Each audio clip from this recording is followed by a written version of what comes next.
السلام علیکم ورحمۃ اللہ وبرکاتہ۔ آپ لوگ خیر و عافیت سے ہوں گے۔ اللہ تعالی ہمیشہ خیر و عافیت سے رکھے، ہر قسم کے شر سے محفوظ رکھے۔ درود شریف پڑھ لیں۔ اللہم صلی علی سیدنا محمد وعلی آل سیدنا محمد وبارک وسلم علیہ۔ یہ دن رات کا نظام، یہ دن اور رات کا آنا جانا نظام رحمت ہے۔ اللہ تعالیٰ نے سورۃ یونس آیت نمبر 67 میں فرمایا، اللہ تعالیٰ وہ ذات گرامی ہے جس نے رات بنائی تمہارے لیے تاکہ تم اس میں آرام کرو، دن کو روشن بنایا۔ اس بات میں ان لوگوں کے لیے نشانیاں ہیں جو ہماری بات کو غور سے سن رہے ہوں۔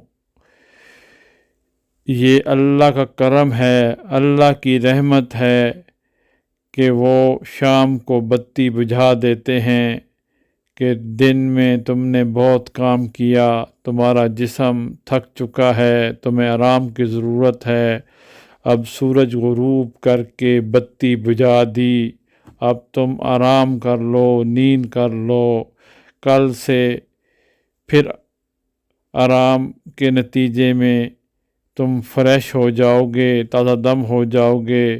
پھر سورج نکل آتا ہے، روشنی ہو جاتی ہے، پھر تم اپنے کاروبار میں، کھیتی باڑی میں لگ جاتے ہو۔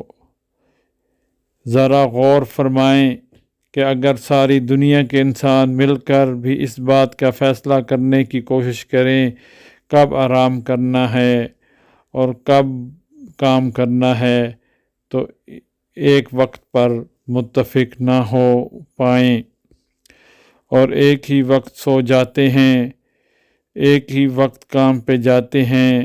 یہ اللہ کا بنایا ہوا نظام ہے۔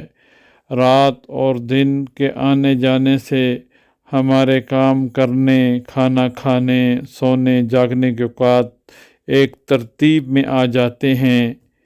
یہ نشانیاں ان لوگوں کے لیے ہیں جو باتیں دل کے کانوں سے سنیں اور یہ یقین ان کے دل میں جا گھسے۔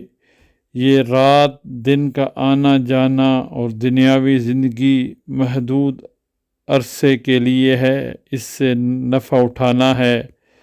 یہ مستقل اور پائیدار چیز نہیں۔ حقیقت یہ ہے کہ سبھی کو لوٹ کر اپنے خالق حقیقی کے پاس جانا ہے۔ اللہ تعالی ہمیں توفیق عطا فرما دے کہ اس عارضی زندگی جو ہم گزار رہے ہیں وہ اللہ تعالی اور نبی کریم صلی اللہ علیہ وآلہ وسلم، صحابہ کرام، اہل بیت اور اپنے بڑے اکابرین اہل اللہ کے راستے پہ جس طرح وہ چلے ہیں اسی راستے پہ ہماری بھی زندگی گزر جائے اور اسی طرح ہم بھی زندگی گزاریں۔ اللہ تعالی ہم سب کو توفیق عطا فرمائے۔